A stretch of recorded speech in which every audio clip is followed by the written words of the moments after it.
So, when you look at the seas and oceans on the map, you might think that they just flow into each other. It seems like there's only one big ocean, and people just gave different names to its parts. Well, you'll be amazed how vivid the borders between them are. The border between the Pacific and Atlantic Oceans is like a line between two worlds. It's as if the two oceans meet at an invisible wall which does not let them flow into each other and mix their waters. Why on earth does it happen? We know for sure there is no invisible wall inside, and water is water. What could interfere with its mixing? The thing is that water can be different too. The Atlantic and Pacific Oceans have different density and chemical makeup, the level of salinity and other qualities.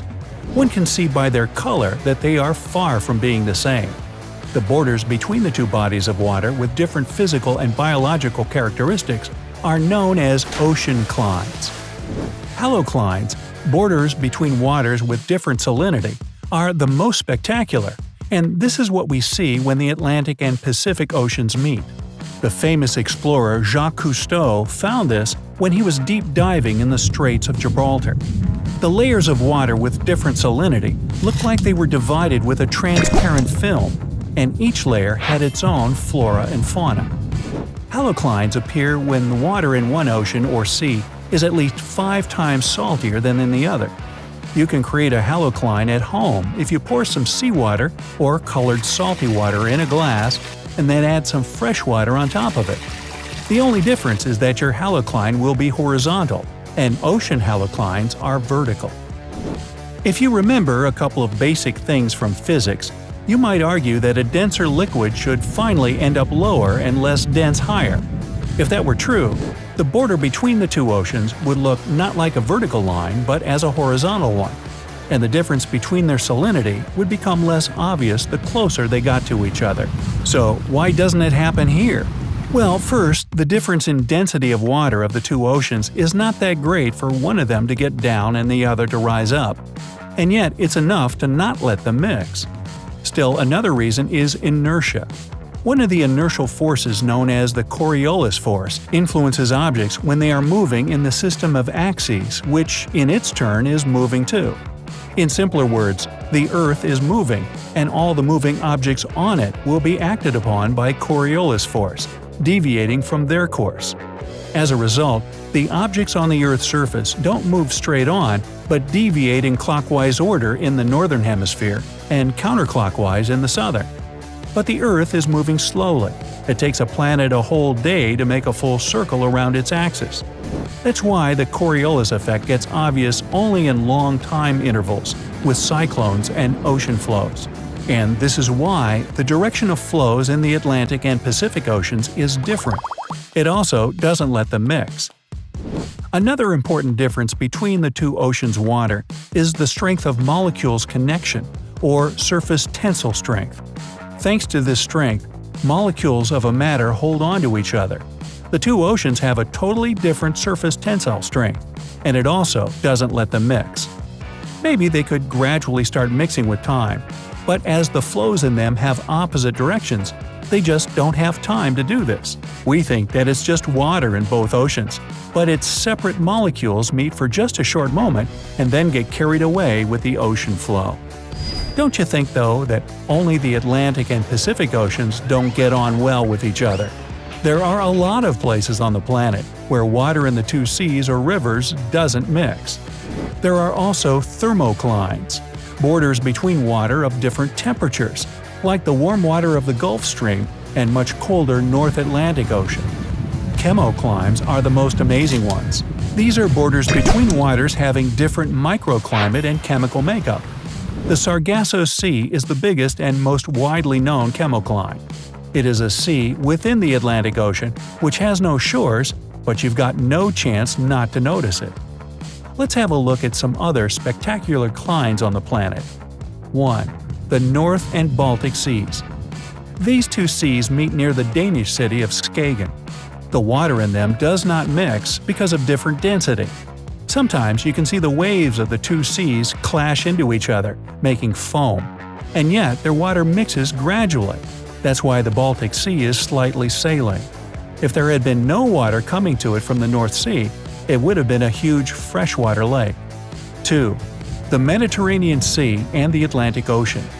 They meet at the Strait of Gibraltar and have a different density and salinity, so their water does not mix too. 3. The Caribbean Sea and the Atlantic Ocean. The place where they meet is near the Antilles, and it looks like someone has painted water with different shades of blue. Another place where these two meet is the Eleuthera Island of the Bahamas. The Caribbean seawater is turquoise, and the Atlantic Ocean water is dark blue. Number 4. The Suriname River and the Atlantic Ocean meet near Paramaribo in South America. 5. The Uruguay River and its afflux. These two meet in Misiones province in Argentina. One of them is clean to be used in agriculture, and the other gets almost red because of loam during rainy seasons. 6. The Rio Negro and Solimões rivers, part of the Amazon River.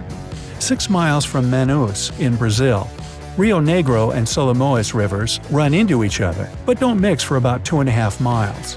The Rio Negro is dark and Solimões light. They have a different temperature and speed of flow. 7. Moselle and Rhine. They meet at Koblenz, Germany. Rhine has lighter water and Moselle darker. 8. Ilz, Danube, and Inn. The junction of these 3 rivers is in Passau, Germany. Ilz is a small mountain river to the left, the Danube is in the middle, and Inn is the light river to the right. Inn is wider than the Danube here, but still is its afflux. 9. Alaknanda and Bhagirathi rivers meet in India. Alaknanda is dark and Bhagirathi is light. 10. Irtush and Ulba flow into each other in Kazakhstan near the city whose name you'll never be able to pronounce, nor will I. You give it a shot. The Irtysh has clean water and Ulba cloudy. Number 11. The Jialing and Yangtze rivers meet in Chongqing, China. The Jialing is clean and the Yangtze is brown. 12. Irtysh and Om. These 2 rivers flow into each other in Omsk, Russia. The Irtysh is cloudy and the Om pure and transparent. 13. Chuya and Katun rivers meet in the Altai Republic, Russia.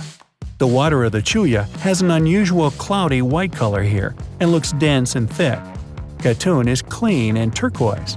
Flowing into each other, they form a single 2-colored flow that does not mix for some time. 14. The Green and Colorado rivers. The place of their junction is Canyonlands National Park in Utah, USA. Colorado is brown and green is, green. The colors of these rivers go through rocks with different chemical makeup. That's why they have such a big contrast of colors. 15. The Rhone and Arve rivers. They flow into each other in Geneva, Switzerland.